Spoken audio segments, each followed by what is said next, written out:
Now students, this is now the thrill game has started. अब हम ये देखते हैं कि 1and1.com को यूज करते हुए, यानी ये एक सर्विस प्रोवाइडर है, एक वेब होस्ट है, होस्टिंग सर्विस प्रोवाइडर है, इसको यूज करते हुए हम डोमेन नेम को एक्चुअली कैसे रजिस्टर करवा सकते हैं और अपनी ओनरशिप में ले सकते हैं।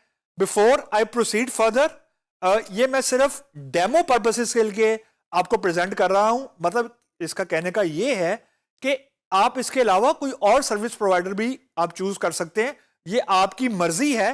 ये सिर्फ मैंने आपको एक मतलब एक फ्लो बताना है कि हम डोमेन को रजिस्टर कैसे करवा सकते हैं। तो स्टूडेंट्स, जैसे ही आप ब्राउजर पर लिखेंगे 1and1.com तो you will land up with this web page. अब यहां पे सबसे पहले, जैसा मैंने आपको पहले ही बताया, सबसे पहले आपने ये देखना है कि आपने कोई वेबसाइट का नाम यानी डोमेन, जो भी आपने अपने ऑनलाइन स्टोर के लिए नाम चूज किया है वो आपने पहले फाइनल करना है। पहली चीज तो ये है, but the game does not and here. अब आपने ये भी देखना है कि जो नाम आपने चूज किया है, क्या वो नाम किसी और ने तो नहीं ऑलरेडी कैप्चर कर लिया। तो इसका तरीका ये होता है कि आप एक नाम नहीं चूज करते, आप 2-3 नामों की लिस्ट बना लेते हैं अपने बिजनेस के लिए, जो भी आपका रेलिवेंट बिजनेस है, और उसके बाद आप you start with the search of your domain name. उसके लिए आप समझें कि डोमेन नेम के को सर्च करने के लिए एक सर्च इंजन है हमारे पास, 1and1.com। जैसा मैंने आपको पहले भी बताया था, मैं यहां दोबारा रिपीट करता हूं, डोमेन नेम दुनिया में यूनिक है, यानी दो बंदे एक डोमेन नेम को ओन नहीं कर सकते। ये बात आपने दिमाग में रखनी है। तो लेट्स सपोज मैंने डोमेन नेम फाइनल किया junk.com फॉर एग्जांपल, सिर्फ समझाने के लिए। मैंने अब गेट नाउ क्लिक किया, तो गेट नाउ बेसिकली इस नाम को सर्च करेगा उस डेटाबेस में जहां पे सारी डोमेन्स पड़ी हुई हैं। अब यहां पे देखें, स्ट्रेंज, इसने मुझे कहा we are sorry, junk.com is already taken. What does this mean?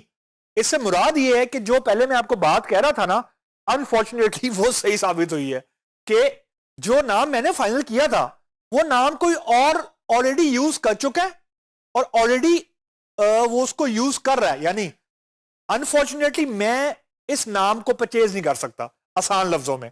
तो इसका मतलब है कि I have to search for another name, जो, और उसके बाद मुझे फिर देखना है कि क्या जो नाम मैं फाइनल कर रहा हूं क्या वो अवेलेबल है कि नहीं। लेट सपोज मैं यहां पर लिखता हूं, पहले मैंने जंक लिखा था, अब मैं लिखता हूं junkies.com for example. Let suppose ये अब क्या कहता है, मैंने दोबारा सर्च किया और उसने अब इट्स सर्चिंग, वो भी डेटाबेस में सर्च कर रहा है। अगेन वो कह रहा है junkies.com इज टेकन। लेकिन अब साथ देखें, साथ ना मुझे वो नीचे ऑप्शंस भी दे रहा है। फॉर एग्जाम्पल मैं अगर ऑनलाइन स्टोर ओपन करना चाह रहा हूं तो this might be a good option कि junkies.store, ये एक एक्सटेंशन है। मैंने इसे किया कॉपी और मैंने यहां पे किया paste, and then I try again to check it out. अब आप ये देखें, गुड न्यूज इज कि your domain is now available.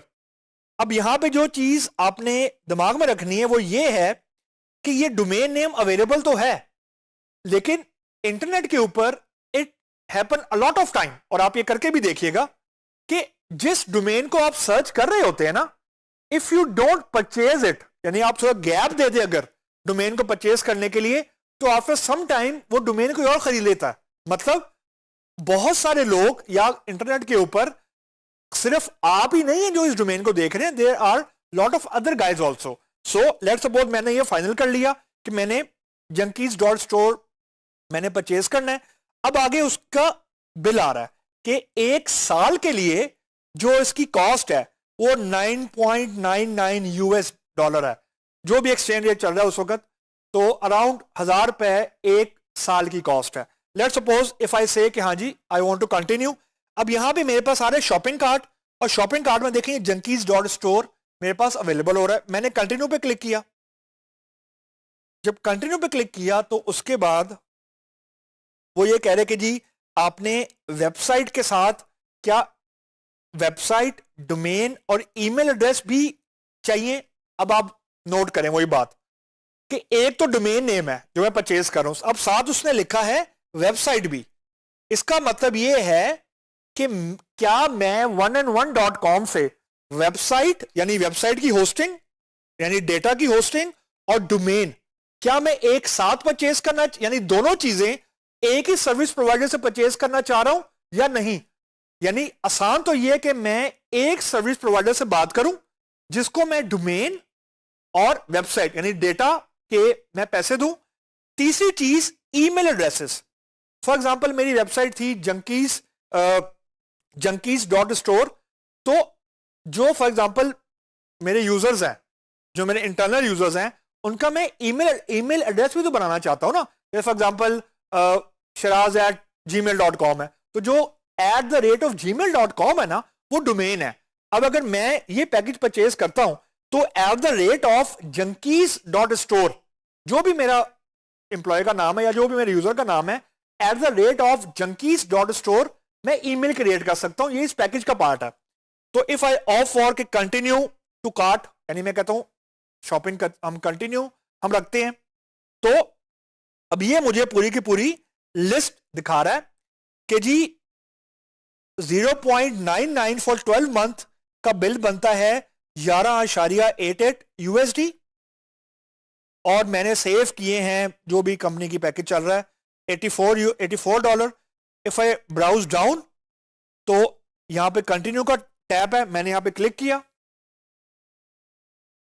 तो मुझे वो अब आखिरी लैंडिंग पेज पे ले गया। अब यहां पे आपने, अगर तो आपका अकाउंट पहले मौजूद है तो आप यहां पे साइन इन आप कर जाएंगे, नहीं है तो you will just go to create new account, अपनी सारी की सारी इंफॉर्मेशन देंगे, आप अपना पासवर्ड रखेंगे और then you will add your payment options and then you are done with. तो जो भी आप यहां पे ईमेल एड्रेस देंगे, उस ईमेल एड्रेस पे आपको एक ईमेल आ जाएगी कि you have successfully purchased this domain name, और जो भी आपने क्रेडिट कार्ड की इंफॉर्मेशन दी होगी, आपके क्रेडिट कार्ड से पैसे कट जाएंगे और आपको एक SMS और ईमेल आ जाएगी, and then what will happen at the end of the day, you will be sole owner of this domain name. और इस डोमेन नेम के ऊपर आप वेबसाइट को होस्ट भी कर सकते हैं और ईमेल एड्रेस भी बना सकते हैं। ये जेनेरिक तरीका है किसी भी डोमेन नेम को परचेज करने का, रजिस्टर करवाने का। मैंने कर ली, लेकिन what I have done actually here is कि मैंने डोमेन नेम को रजिस्टर करवा लिया है junkies.store के नाम से।